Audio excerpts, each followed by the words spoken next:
Firstly, check supporting steelwork for position and tolerance before commencing. If satisfactory, carry out preparation work on sill trims and internal corner flashing etc., and ensure these are lined, leveled and sealed as specified. Install the liner sheets in tiers over part or all of the elevation, ensuring alignment and cover is maintained.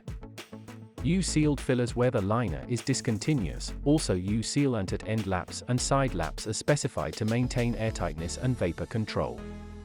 Lie out the Instalock Plus spacer system on the floor and ensure brackets are positioned at specified centers and adjacent to liner troughs. The brackets can be pre-positioned by twisting the bracket so that the small hook starts to slide under the edge of the bar. With a slight push on the base then a twist, you'll feel a distinct click as the bracket slots into place. The end of the bar incorporates a 40mm spigot end for easy on-site connection to form a continuous level support. Install the Instalock Plus spacer system along the rail line ensuring level is maintained. Before installing the insulation, stick pins should be positioned to the liner face at mid-span, and then the insulation should be draped from the eaves and tucked over these and behind the horizontal spacer system.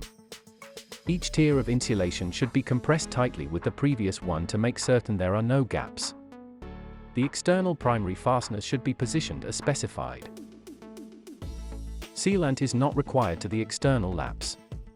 Side lap stitches are recommended at maximum 500mm centers to maintain the aesthetics and uniformity of the lap.